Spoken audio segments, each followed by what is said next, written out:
This is Hiring on All Cylinders, live from HR Tech.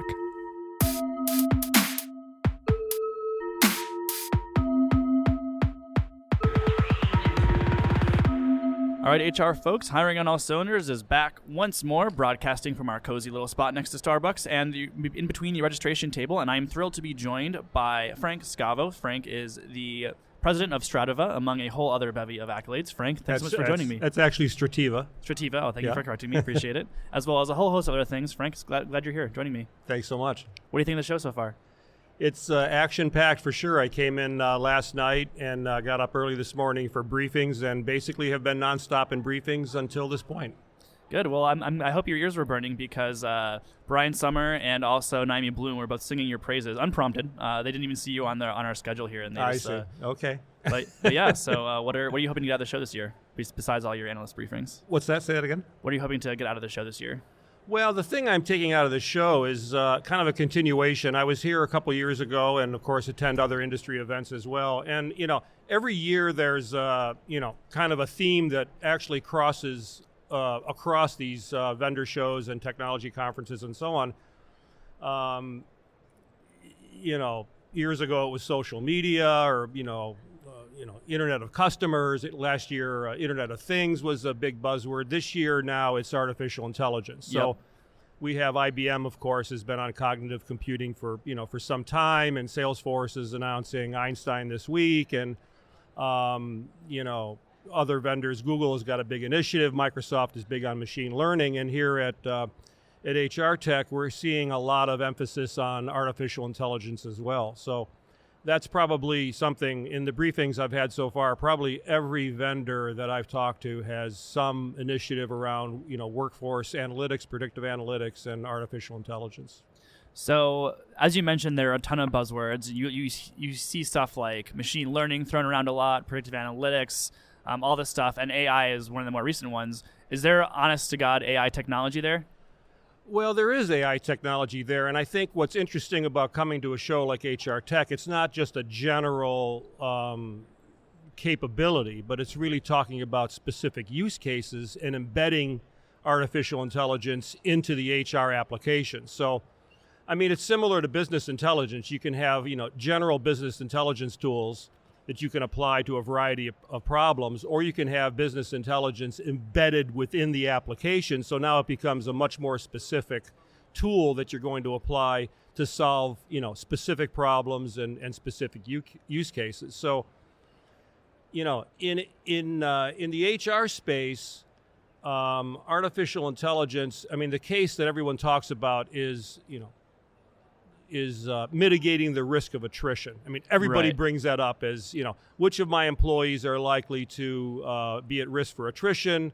What are the warning signs? What can we do at this point to help them, either in terms of compensation, new opportunities, their relationship with their manager, and so on. And that's been talked to death, already. But I think there's a bunch of other, opportunities for artificial intelligence may be taking it a little bit too far because you really don't want machines making these decisions. As we were pointing out with one vendor earlier today, there's a whole host of, compliance risks that you come into if you're starting to let machines take over, hiring or promotion decisions or things like that. So you always want the human factor in there to help make the right decisions more effectively. You really want what I would call, augmented intelligence, not artificial intelligence. You want intelligence that the machine or the computing system gives you to help you make better decisions and to process more data. So, within the HR space, I think there are other opportunities besides just attrition. I think you have a whole bunch of applications in the recruiting space. Today, hiring managers and recruiters go through, hundreds or thousands of resumes to fill one job. So if there's a way to augment the hiring manager or the recruiter's selection process to put the best resumes in front of him or her, to identify candidates that may not percolate to the top of the list because of, the format of the resume or whatever it might be, ways of correlating candidate assessment with attributes of the job. So one example that came up earlier today was if we're hiring for a sales position and the sales process within my organization is a team selling, I'm going to be looking for candidates that have attributes that are, they're good team players. They're not just, high individual performers, which may be appropriate for another type of sales position. So I think those are some very interesting applications for artificial intelligence. I think another use case that I think is highly appropriate, but the vendors don't want to talk about it, is identifying employees that, say, in a retail situation might be more at risk for, say, embezzlement, fraud, or theft. We know that in retail, shrinkage is a big issue. Yep. And so you're looking for, ways to, identify individuals that may be, appropriate to look at, a little more closely in terms of their behavior on the job. So there's a lot of opportunities here that I think we're just beginning to scratch the surface on what's possible. Right. So considering that we're just scratching the surface and kind of figuring out what all these applications are, as well as the fact that you prescribe that we maintain the human element, are HR teams ready for this?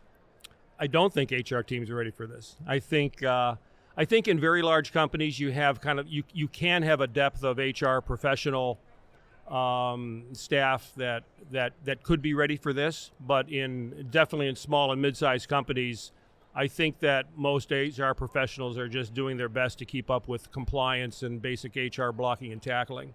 Right. So, the vendors always need something exciting to talk about at these shows, but, your typical attendee here that's, say, looking for solutions is probably not here shopping for predictive analytics. Right. Right. They're shopping for, benefits administration or, payroll or, compliance or some things like that. So, what the vendors pitch as far as their story is one thing. What buyers are actually looking for may be something that's not quite as exciting.